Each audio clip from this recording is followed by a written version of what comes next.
você tem metade dos brasileiros não se sente representada por nenhum candidato, nenhum. Eu acho que não é só a indignação, não. Eu acho que é a falta de alguém que vocalize o que essa imensidão de eleitores gostaria que acontecesse. Augusto Nunes e a eleição de 2018. É o vídeo de hoje em Leila Richas mais 60. Paulista de Taquaritinga, o jornalista Augusto Nunes conquistou 4 vezes o Prêmio ESSO de Jornalismo e foi considerado um dos jornalistas mais importantes do Brasil pela Fundação Getúlio Vargas. Augusto Nunes dirigiu as revistas Veja, Época e Forbes e os jornais do Estado de São Paulo, Jornal do Brasil e Zero Hora. Ele foi mediador do programa Roda Viva da TV Cultura. É colunista de Veja e está no programa Os Pingos nos Is, da Jovem Pan. Nossa conversa gira em torno de eleições 2018. Vamos ver a entrevista. Augusto, que bom ter você aqui no Rio de Janeiro, que visita boa. Que bom, Leila, vir para cá e te encontrar. Muito delícia. Bom. E eu vou aproveitar você aqui, que é um dos jornalistas mais importantes de política no Brasil, para ajudar a gente a entender essas eleições de 2018. Você vai me ajudar a entender também.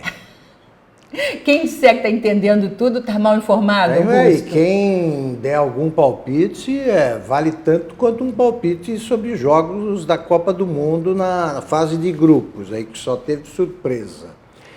É o seguinte, Leila, é o que me espanta. É sem dúvida a eleição mais importante deste século, pelo menos, no Brasil. Tá? Estamos no começo do século, mas já tivemos eleições importantes, aí, né? 3, 4, por aí.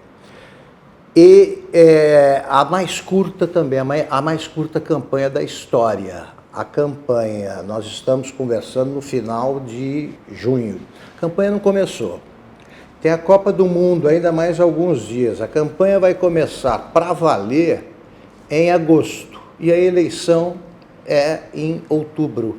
2 meses. 2 meses é pouco. Isso ajuda a entender o seguinte, que é um quadro alarmante, mas compreensível, não me espanta. Você tem metade dos brasileiros não se sente representada por nenhum candidato, nenhum. Não é só uma manifestação de desencanto, esse negócio de não vou votar nulo, vou votar em branco ou não vou comparecer. É a decepção com os políticos. Isso é o que causa tanta gente querer anular o voto? Eu acho que não é só a indignação, não. Eu acho que é a falta de alguém que vocalize o que essa imensidão de eleitores gostaria que acontecesse. Os velhos políticos, eles já começaram a agonizar com a Lava Jato. Já começaram a agonizar. A Lava Jato mostrou que o ambiente político está muito infestado por tumores que são antigos e pioraram, e os políticos parece que não se dão conta disso. Você vê o Congresso de costas para o povo, você vê os candidatos usando uma linguagem antiga, o povo quer mais sinceridade, o povo quer acreditar no que diz um candidato, e para isso ele precisa de figuras novas. Então você tem uma demanda por candidatos honestos enorme e falta a oferta. Não tem candidato novo. Você acha, Augusto, que esses movimentos cívicos suprapartidários, você acredita que eles vão modificar o jeito de se fazer política no Brasil?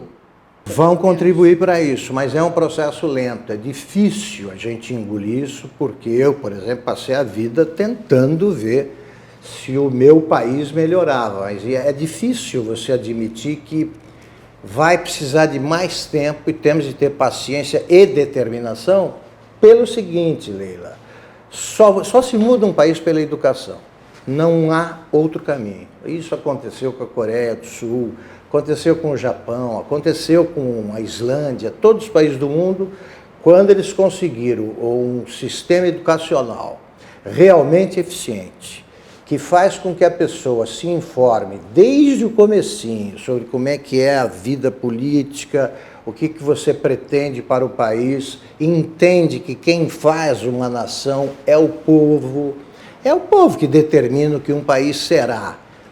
Enquanto você não tiver isso, não adianta você esperar por uma figura salvacionista, pelo homem providencial, que não existe, não vai aparecer. E o Brasil insiste em esperar por isso. Tem que começar. Nenhum candidato apresenta um programa assim. Eu, se fosse candidato, por exemplo, como você eu circularia pelo mundo, qual é o melhor sistema aqui? É o islandês, por exemplo, tá bom, como é que se adapta ao Brasil? E apresenta coisa adaptada para cá, porque as soluções já foram encontradas em outros países. O brasileiro insiste em conseguir uma solução à brasileira e não consegue. Eu não entendo, vou te dar só um exemplo de primitivismo que é um mistério para mim. O metrô de Londres começou a funcionar em 1863, se não me engano, um ano menos, um ano mais. O nosso começou em 1970, em São Paulo. Em 1863, você não tinha nem o automóvel, e os ingleses já decidiram que um dia aquela superfície estaria congestionada. Os prefeitos, os presidentes da República aqui do Brasil, eles não iam para Londres, não foram para Londres, não viram o metrô. A Argentina inaugurou o metrô em 1912. Por que o Brasil não fez isso? Essas coisas me espantam. Você não tem político que faz uma coisa que pode ser que ele não veja consumada. É o mas imediatismo, ele né? Imediatismo. Por isso que eu estava dizendo. Você pensa em agradar o eleitor. E também tem essa coisa da mentalidade que a educação eu acho que vai mudar. Né? Só com a educação você muda a mentalidade de não querer ser imediatista, de pensar nos outros, no coletivo, na coletividade. É isso. Não é você levar vantagem em tudo. É isso. Porque a gente vê as pessoas criticando muito, principalmente na internet, o lugar de maior polarização de opinião. Né? Ninguém presta na internet, né? Ninguém. Você, eu, né? Nossos amigos, todo mundo é insultado por alguém. É mais xingamento do que argumento. E aí, não havendo diálogo, a democracia que perde, não é? A democracia é o convívio dos contrários, né? Se você tem, né? Nada desperta paixões mais acesas aí do que o futebol. Você não convivem aqui, os flamenguistas, os torcedores do Fluminense, Botafogo, convivem. Agora, os devotos de qualquer candidato não convivem com o outro. Eles não admitem que alguém pense diferente. Não, ele pensa assim porque há um interesse por trás. E isso é muito viciado. Essa polarização vazia, porque não há uma ideia. Né? E todos se acusam de fascista, nazista. Não, é xingamento. Então não há argumento. Não há conversas. Né? Se não há argumento, não há um diálogo, você não pode de jeito nenhum, não vai conseguir de jeito nenhum divulgar uma opinião e uma informação que possa ajudar o outro a refletir. Olha só. Esse ambiente de reflexão não existe. O povo está aprendendo mais rapidamente que os políticos. Os políticos andam atrás. Né? O povo vai avançando, porque, como eu disse, a Lava Jato mudou o Brasil. À medida em que o brasileiro vai percebendo que todo mundo é igual perante a lei, todo mundo pode ser preso, você tem uma mudança de nível, né, político também, que é muito importante. O brasileiro se sente mais dono do seu país. E os políticos, eles continuam no século passado ou no anterior. Vou te dar um exemplo. Qualquer político com mínimo de neurônios deveria ter percebido o seguinte, com a greve dos caminhoneiros: o Brasil não pode depender do transporte rodoviário dessa forma. Aquela frase do Washington Luiz, governar é abrir estradas, é imbecilidade. Governar é também abrir estradas, não é abrir estradas e ponto final. O Juscelino, que é um presidente que eu gosto dele, gosto do que fez, mas ele errou ao excluir o sistema ferroviário. Porque você tem de fazer com que os dois convivam. O Brasil destruiu o trem e vai ter que fazer outra vez. Você já viu isso acontecer em algum país? A Índia mantém em funcionamento as mesmas estradas de ferro que foram construídas no Brasil pelos mesmos ingleses. E o Brasil vai ter que refazer o que destruiu. Ainda tem a possibilidade do transporte marítimo, Também. né? Tem uma costa Sim, e enorme, fluvial. né? Fluvial também. Fluvial, você pode... E a carga, você transporta a carga para portos que não foram modernizados, que o Brasil adora construir um porto no exterior, né? Constrói em Cuba, constrói na Venezuela, Só, não constrói aqui. Você falou na greve dos caminhoneiros e houve tanta notícia falsa, fake news, né, nesse período. E o que a gente pode esperar para os dias mais próximos das eleições? Né? Muita fake news. Muita fake news. Você acha que o TSE está preparado para isso? Não está. Não está pelo seguinte, né, o que agrava a situação. O sujeito que lê a fake news, ele acredita, ele quer acreditar. Ele quer acreditar. Então, por exemplo, todo mundo agora anda me perguntando, vem cá, vai ter outra greve dos caminhoneiros, vai começar domingo e tal. Eu não vi sinal nenhum disso aí, eu não acredito que vai acontecer, até porque se eles fizerem outra greve, ela acaba em horas, não se faz uma greve atrás da outra. Mas a pessoa quer acreditar como quis acreditar que os caminhoneiros tinham um programa para o Brasil e resolveriam tudo.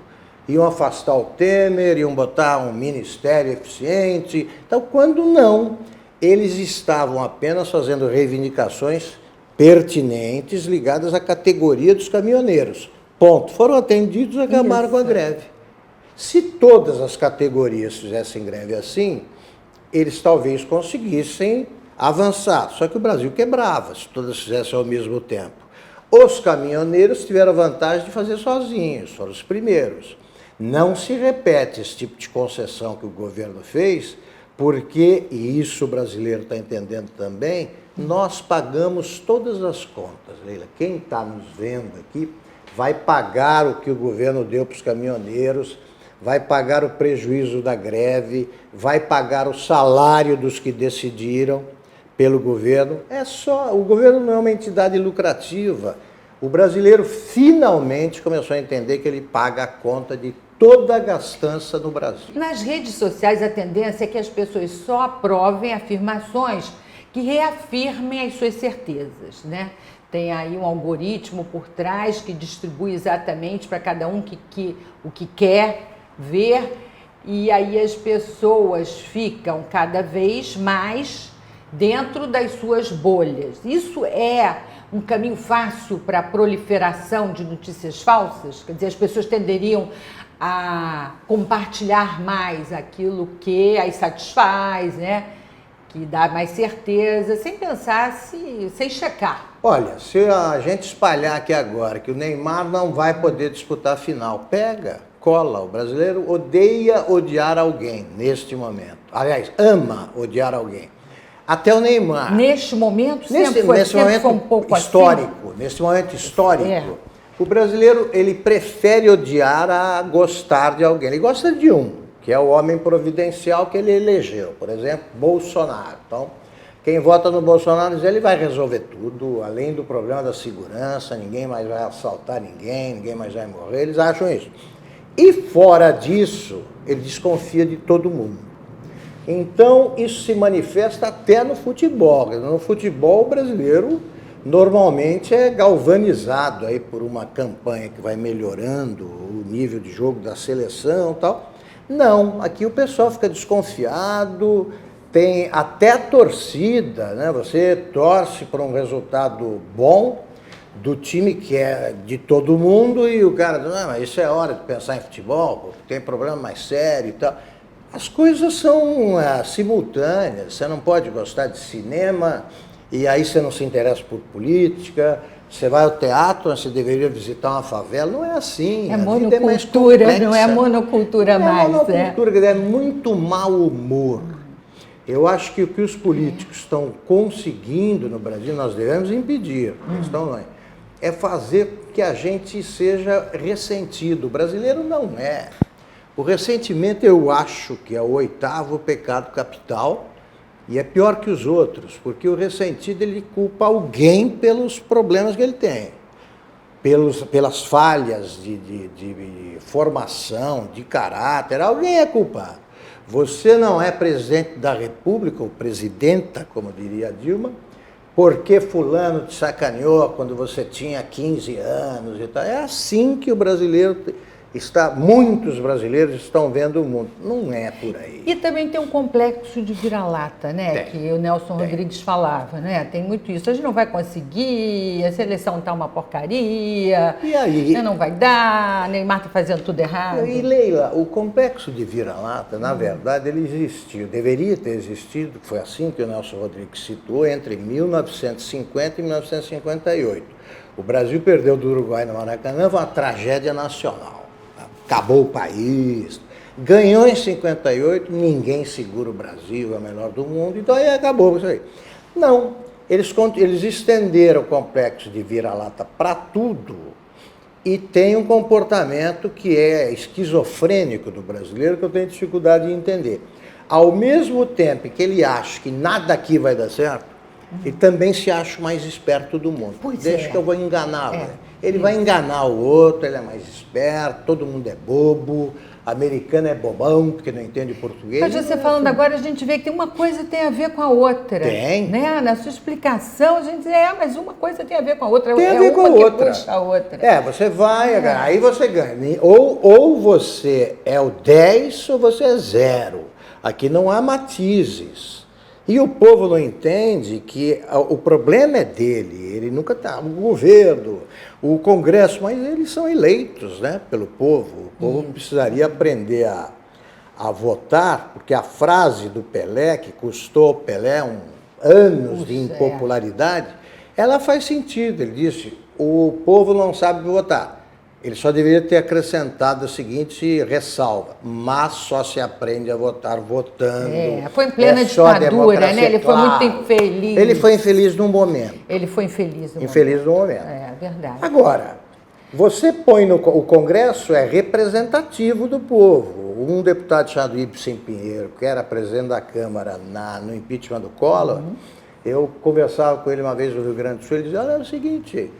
Ele estava falando na redação da Zero Hora, ele falava, olha aqui, no Congresso, vocês todos estão representados, lá tem homens de bem, de inteligente, e tem ladrões, né, como vocês conhecem, tem alguns vizinhos, assim, e é verdade. É um negócio cru, né, chocante, mas verdadeiro, a gente que elege. E eu não acredito quando o brasileiro vem com aquela conversa de que eu não me lembro bem quem eu votei. Eu acho que ele não quer lembrar. Eu ia falar isso agora. Ele não quer lembrar. Ele não quer claro lembrar. Que ele lembra. Como é que ele eu vai acho esquecer? Que eu já ouvi você falando isso, por isso que eu pautei essa conversa. Ele não quer lembrar. Ele não quer lembrar, melhor não lembrar. Agora, por exemplo, enquanto deu certo o governo Lula, ninguém esqueceu que votou nele. Não, votei sim. Votei no Zé Dirceu, etc. Eles mudam quando a coisa dá errado. Você falou em Lula, que confusão é essa que o Supremo Tribunal Federal está fazendo com Lula, José Dirceu? Aí José Dirceu está livre, pode recorrer em liberdade, aí uma manobra, no mesmo dia que decidem... Acho um completo absurdo o que está acontecendo no Supremo e é um fenômeno que eu também nunca vivi. Eu sou da geração que decorava o nome dos integrantes do Comando do Exército. Eram 12 generais, os mais estrelados, e você sabia o nome de um por um durante a ditadura, porque eles eram promovidos e um deles podia ser presidente da República. Hoje, o Brasil conhece os nomes dos ministros. O Supremo sempre foi uma corte que como qualquer juiz de futebol, quanto menos conhecida, mais eficiente ela é, não é notada. Agora eles legislam sobre tudo, são 11 ilhas de vaidosos que acham que estão certos, não se comunicam, né? Não há nem grupos, esses grupos que se formam na segunda turma, Lewandowski, Gilmar e Toffoli, isso aí são times formados circunstancialmente. Daqui a pouco pode ser o contrário. Agora eles dão palpite em tudo. Leila, em tudo. Eles estão lá para interpretar a Constituição. Agora, eles querem que continue o absurdo, que é você, depois de condenar uma pessoa em segunda instância, vem o juiz singular, examina o processo, ó, você fez tal coisa e merece isso. O Tribunal Superior, a segunda instância, foi feita para que um grupo de desembargadores, vamos ver se é isso mesmo. Olha, vê se tem falhas e tal. Nesses casos do Dirceu e do Lula, a segunda instância não só confirmou, como ampliou a pena. Pois agora o Supremo quer que seja julgado também lá, e o que é que vai acontecer nessas histórias? No mínimo o que aconteceu com o Pimenta Neves, aquele jornalista que assassinou a namorada, é assassino confesso, deu um tiro pelas costas e um tiro na cabeça, um tiro de misericórdia, arrogante, né, canalha total. Ele ficou 10 anos para começar a cumprir a pena e ficou 2 preso. É isso. Foram 10 anos em prisão domiciliar? 10 anos esperando livre? Em liberdade. Em liberdade. Esperando o julgamento dos recursos, que é o que o Lula quer. Mas o Supremo não julga. O Supremo tem hoje, cada juiz, em média, tem 2.000 processos para julgar. Pensa bem no número. Você tem de fazer 2.000 programas, 2.000 entrevistas. Não dá. Não dá. E vão acumulando, né, os pedidos ou a oportunidade de entrevistar. Eles estão com 2.000 processos parados e ficam decidindo se o Lula deve ser julgado por uma turma de 5 ou pelo plenário do Supremo. Evidentemente, tem que ser pelo plenário no caso.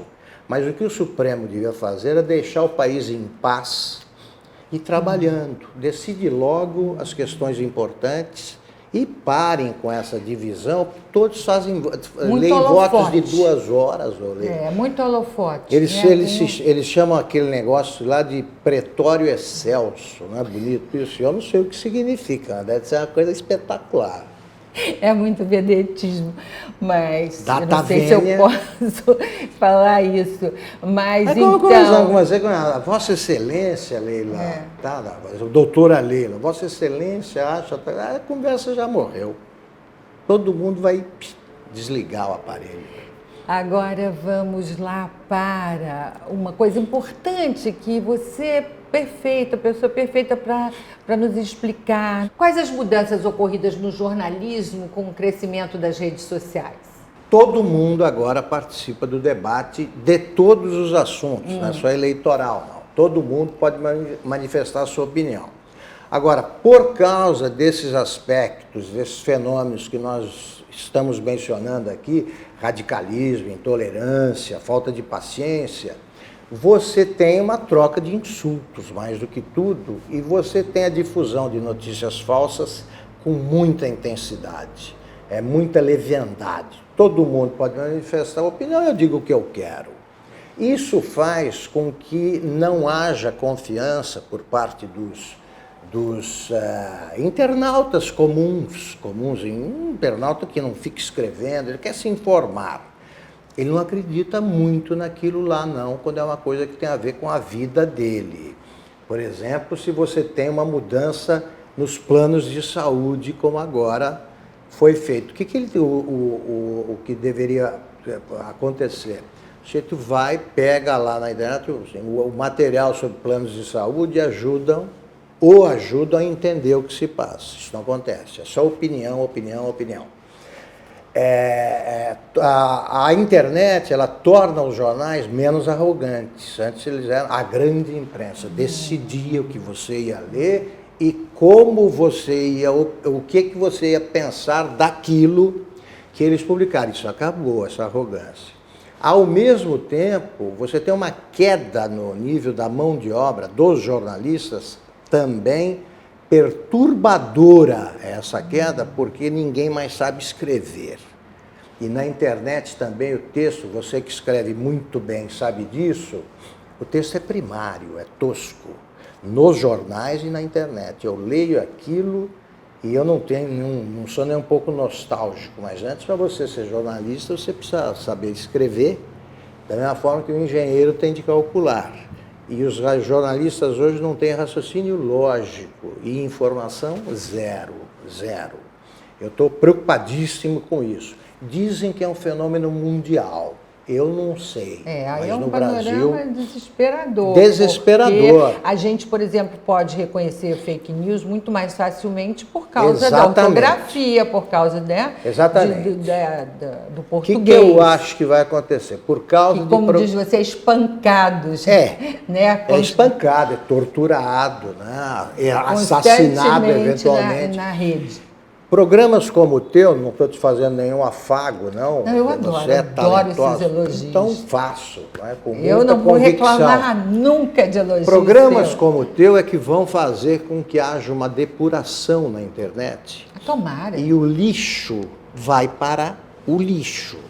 Né? Os blogs sujos, os que só difundem notícias falsas, eles vão acabar. E os brasileiros vão poder se informar de graça, então, não vão precisar fazer uma assinatura como é a do jornal, muito cara, e das revistas também, e vão poder se informar agora. É para isso que a gente tem de caminhar. Eu acho que o futuro é a TV na internet, é som e imagem, que hoje a gente consegue com facilidade. Estamos conversando aqui, antes precisaríamos de um aparato num estúdio. É impressionante. E isso vai estar ao alcance de milhares de pessoas, e eles vão chegar a alguma conclusão. Os que merecem credibilidade vão sobreviver. Os que mentem, como sempre aconteceu, vão acabar.